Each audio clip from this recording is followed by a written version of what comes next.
I'm Julie Stahl, standing in for Chris Mitchell. Chris is on assignment in Amman, Jordan, and he'll be joining us from there in just a minute. But first, President Obama is seeking congressional approval in the war against ISIS.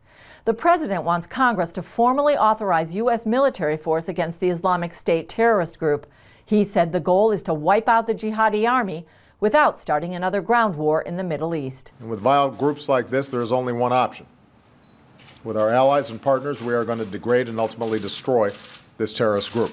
The resolution we've submitted today does not call for the deployment of U.S. ground combat forces to Iraq or Syria.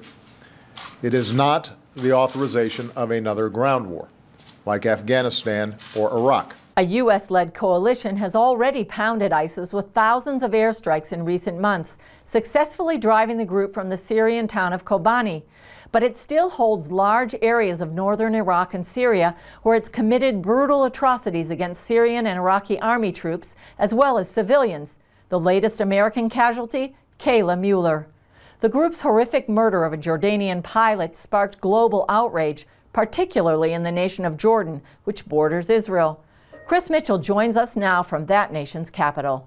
Thanks, Julie. Coming to you from a windy Amman, Jordan. We're on the citadel overlooking part of the city of Amman, and in the background you can see an ancient Roman theater.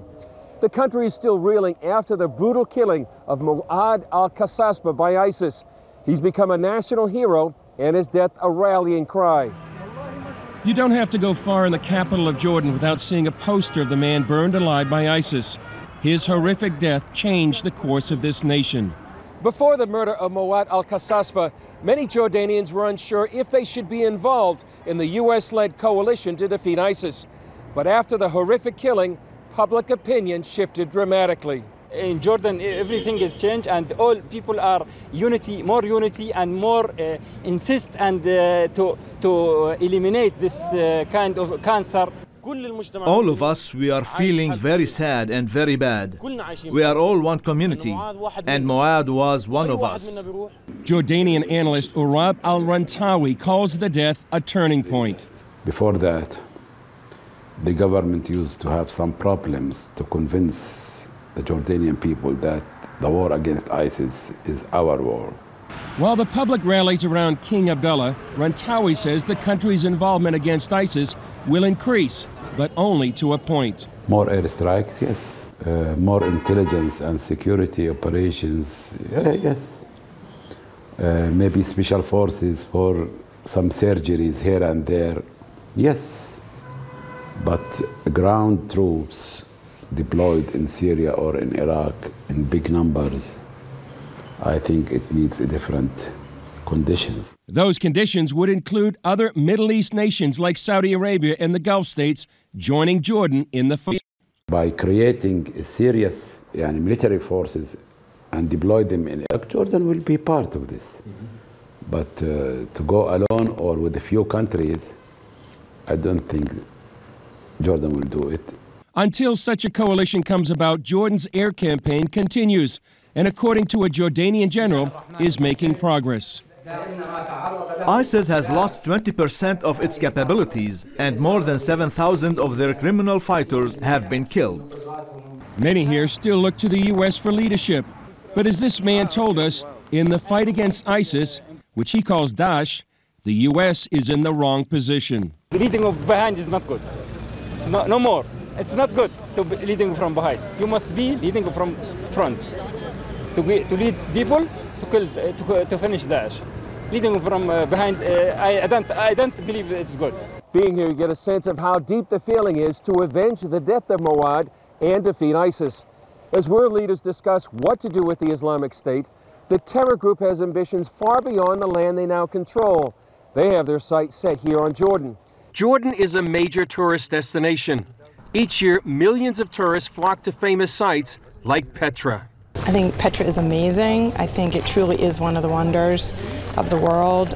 But now Jordan finds itself on the front lines with IS, the Islamic State.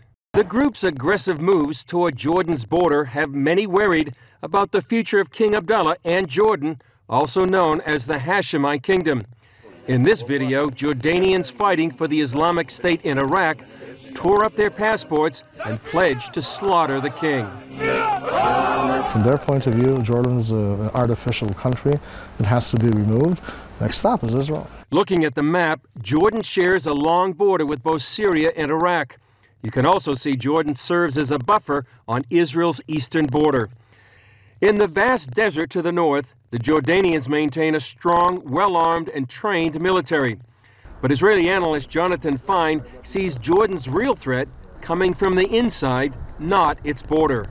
The danger is embedded in the potential of Muslim Brotherhood supporters, among them also Palestinians, who might cling and adhere to the ideology of the IS in Iraq. Hopefully, Jordan won't face this enemy.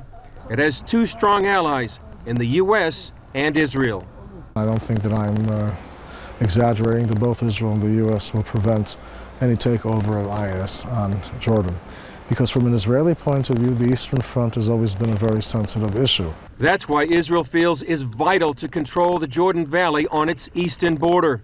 But the threat goes far beyond the borders of the Hashemite kingdom. In their eyes, the definition of the enemy is Western civilization, not a foreign policy of one government or another. And when they say they target the Judeo-Crusade alliance as their major enemy, they mean what they're saying. For now, Jordan, usually a quiet political player, sits on the front lines, part of the new reality in an ever-changing Middle East.